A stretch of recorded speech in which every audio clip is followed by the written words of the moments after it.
Kannur മൊകേരിയിൽ CPIM പ്രവർത്തകനെ വീട്ടിൽ കയറി ആക്രമിച്ചു. അക്കാനിശ്ശേരി സ്വദേശി അലനെയാണ് വീട്ടിൽ കയറി മർദ്ദിച്ചത്. RSS പ്രവർത്തകനാണ് മർദ്ദിച്ചതെന്ന് CPIM പറയുന്നു. നിഖിൽ അളവൂരാണ് വിവരങ്ങളുമായി ചേരുന്നത്. നിഖിൽ, ഈ വിഷയം, അതായത് തെരഞ്ഞെടുപ്പിന് ശേഷം കണ്ണൂരിൽ വലിയ അക്രമങ്ങളാണ് നടന്നുകൊണ്ടിരിക്കുന്നത്. അത് ഏത് പാർട്ടി, ഏത് മുന്നണി എന്നൊന്നുമില്ല, അങ്ങനെയാണ് അക്രമങ്ങൾ നടന്നുകൊണ്ടിരിക്കുന്നത്. ഇതിന്റെ വിശദാംശങ്ങൾ എന്തൊക്കെയാണ്?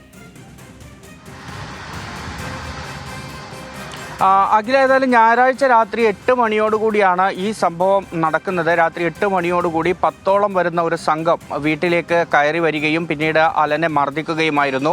ഈ വീട്ടിന് പുറത്തും ഒപ്പം തന്നെ വീട്ടിനകത്തുമുള്ള CCTVയിൽ പതിഞ്ഞ ദൃശ്യങ്ങളാണ് ഇപ്പോൾ പുറത്തു വന്നിരിക്കുന്നത്.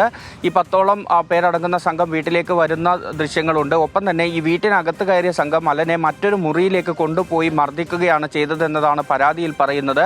മുഖത്തടിക്കുകയും ഒപ്പം തന്നെ ഇരുമ്പ് കമ്പി കൊണ്ട് ദേഹത്തടിക്കുകയും ഒക്കെ ചെയ്തു എന്നുകൂടി ഈ പരാതിയിൽ പറയുന്നുണ്ട്. രക്ഷിതാക്കളുടെയൊക്കെ മുന്നിൽ വെച്ചായിരുന്നു, മാതാപിതാക്കളുടെ മുന്നിൽ വെച്ചായിരുന്നു മർദ്ദനം നടന്നത്. നമുക്ക് ആ ദൃശ്യങ്ങളിൽ കാണാം. അലൻ്റെ പിതാവാണ് ഒരു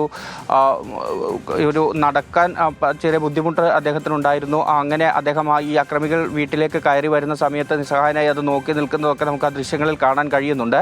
ഏതായാലും ഈ പാനൂരിൽ കഴിഞ്ഞ ദിവസം ഈ RSSൻ്റെ ഒരു പ്രകടനത്തിനിടെ ചില അക്രമ സംഭവങ്ങൾ ഉണ്ടായിരുന്നു.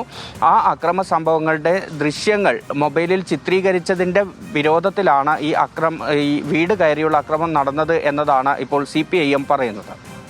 നിഖിൽ അളവൂരാണ് കണ്ണൂരിൽ നിന്ന് വിവരങ്ങൾ നൽകിയത്.